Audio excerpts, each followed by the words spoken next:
사도행전 16장 27절에서 30절입니다. 간수가 잠에서 깨어서 옥문들이 열린 것을 보고는 죄수들이 달아난 줄로 알고 금을 빼어서 자결하려고 하였다. 그때에 바울이 큰 소리로 그대는 스스로 몸을 해치지 마시오. 우리가 모두 그대로 있어 하고 외쳤다. 간수는 등불을 달라고 해서 들고 뛰어들어가 무서워 떨면서 바울과 실라 앞에 엎드렸다. 그리고 그들을 바깥으로 데리고 나가서 물었다. 두 분 사도님, 내가 어떻게 해야 구원을 얻을 수 있습니까? 아멘. 간수가 자살하려고 했습니다. 27절에 간수가 잠에서 깨어서 옥문들이 열린 것을 보고는 죄수들이 달아난 줄로 알고 금을 빼어서 자결하려고 하였다고 했습니다. 죽으려고 하면 살게 되어 있습니다. 간수는 죽음 직전까지 갔습니다. 사람이 죽는다는 것이 그리 어려운 일이 아닙니다. 간수는 죽음의 문 앞에까지 다가갔습니다. 이 순간에 간수는 자신에 대한 새로운 통찰력을 가지게 되었을 것입니다. 사람이 죽음의 문 앞에 서보아야 깨달음을 얻고 살림을 받을 수 있습니다. 28절에 그때에 바울이 큰 소리로 그대는 스스로 몸을 해치지 마시오. 우리 모두 그대로 있어 하고 외쳤다고 했습니다. 이것이 바울의 전도의 시작입니다. 하나님께서 바울과 실라를 풀어주신 것은 잠시나마 결박을 풀어주고 고통을 당하지 않게 하셨습니다. 바울이 간수에게 준 복음은 바울과 실라가 도망가지 않았다고 하는 것입니다. 죄수가 도망치면 간수는 사형을 당합니다. 감옥 문이 열렸으니 죄수가 도망갔다고 생각할 수밖에 없었습니다. 감옥 문이 열렸는데 도망가지 않는 죄수는 없습니다. 지진이 일어났고 불가항력적이었다고 하는 것이 전혀 고려되지 않고 사형 당할 수 있습니다. 그래서 자결하려고 했는데 죄수가 간수를 불러서 자살하지 말라고 했습니다. 여기서는 간수가 지키는 자가 아닙니다. 하나님의 사람 바울이 간수의 생명을 지키는 자였습니다. 성도는 불신 영혼의 생명을 지키는 자입니다. 우리가 죽어가는 영혼을 살려야 합니다. 바울이 죽으려고 했던 간수를 살려줬습니다. 그래서 전도의 문이 활짝 열려졌습니다. 바울은 하나님께서 풀어주셨지만 도망가지 않았습니다. 사도행전 12장 7절부터 11절에는 하나님께서 천사를 보내셔서 베드로를 추록시키셔서 하나님의 일을 하게 하셨습니다. 사도행전 12장 19절에 감옥에서 베드로를 지키던 자들은 다 죽임을 당했습니다. 바울의 경우에는 모든 결박이 다 풀렸습니다. 그러나 감옥에서 도망치지 않았습니다. 천사가 감옥 밖으로 바울과 실라를 데리고 나가지 않았습니다. 하나님께서 바울과 실라를 풀어주신 것은 도망가라고 풀어주신 것이 아닙니다. 간수를 전도하라고 하신 일입니다. 그래서 간수를 전도해서 그와 그 가정을 전도해서 영혼들을 구원하는 것입니다. 하나님은 사람에 따라서 때에 따라서 이렇게 저렇게 하십니다. 하나님의 뜻은 매번 다를 수 있습니다. 베드로는 하나님께서 탈옥하게 하셨습니다. 바울과 실라는 옥에서 도망가지 않았습니다. 하나님의 인도하심이 사람에 따라서 경우에 따라서 다릅니다. 그래서 성령님의 인도하심에 늘 민감해야 합니다. 베드로가 탈옥해서 감옥 경비병들이 죽임을 당한 것은 불행한 일이었습니다. 경비병들이 무슨 죄가 있습니까? 하나님께서 탈옥시키셨는데 사람이 어떻게 하겠습니까? 그러나 인간 세상의 판결은 정당하지 않은 때가 많습니다.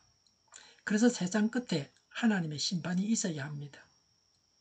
불의한 인간 법정의 재판관들이 심판을 받아야 합니다.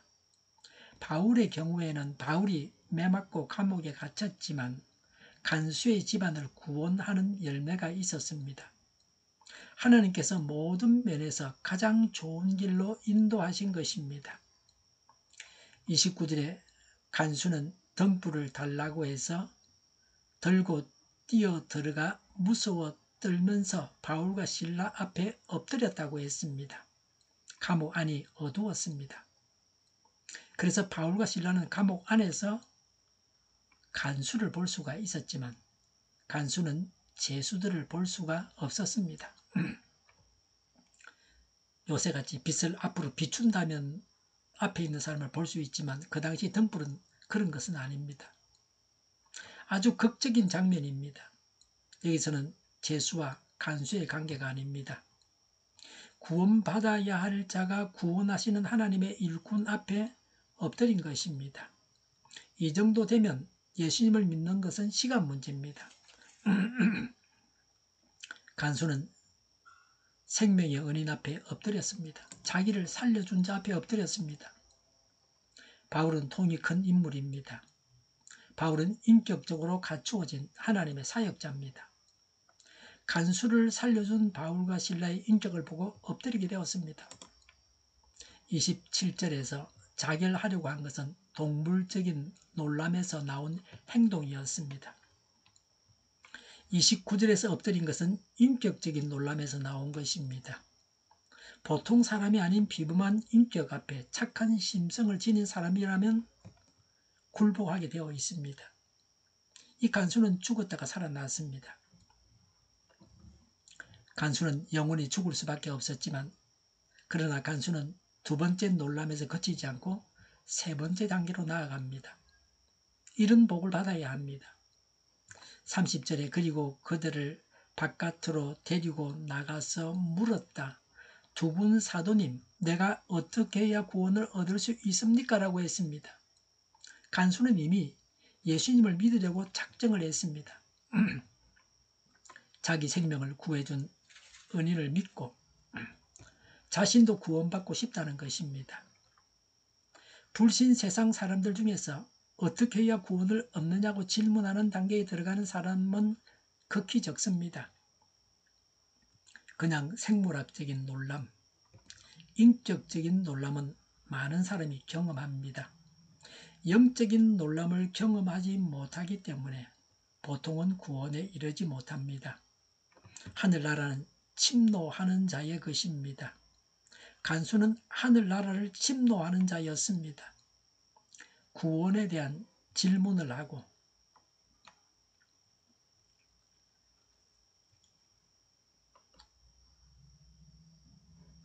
구원받고자 하는 원함이 있어서 간청하지 아니하면 어떻게 구원을 받을 수 있겠습니까? 고통 중에 기도하고 찬양할 때 하나님은 기적을 행하셔서 사람을 구원하십니다. 우리는 하나님의 기적을 통해서 우리가 잘 먹고 잘 사는 것만 생각하기 쉽습니다. 언제나 하나님은 영혼을 구원하기를 원하십니다. 오늘도 하나님의 기적으로 사람들을 구원하게 하소서라고 기도해야 합니다. 하나님의 기적이 나타나고 사람들이 그 기적을 보고 구원을 받아야 합니다. 예수님을 전해서 사람들을 구원하는 것은 언제나 하나님의 뜻입니다. 우리도 간수 같은 이런 사람들을 만나서 예수님을 전하고 구원받는 일들이 일어나기 바랍니다. 이런 전도자의 생활은 경험해본 자만이 그 기쁨을 압니다. 하나님의 선하시고 온전하신 뜻을 따라서 예수님을 전하고 사람들을 구원해야 합니다. 이 세상에서 예수님을 믿어서 구원받게 하는 일은 중요한 일입니다. 새신자를 양육해서 전도하고 양육하는 사역자로, 다시 말해 제사 삼는 사역자로 만드는 일은 더 중요한 일입니다. 기도하겠습니다. 하나님을 찬양합니다. 하나님의 기적으로 구원하는 일들이 일어나게 하옵소서. 예수님을 전하고 구원받게 하며 또 전도하고 양육하는 자로 훈련을 시켜서 제자 삼는 사역자로 만들게 하여 주시옵소서. 우리를 불쌍히 여겨 주옵소서. 저희를 악에서 구하옵소서. 하나님의 뜻이 이 땅에서도 이루어지게 하옵소서. 저희의 간구에 응답하여 주시옵소서. 기도하기를 쉬지 않게 하옵소서. 저희의 필요를 채워 주시옵소서. 오늘도 차고 넘치는 복된 삶을 살게 하옵소서. 감사와 찬양을 주님께 돌려드리며 예수님의 이름으로 기도하옵나이다. 아멘.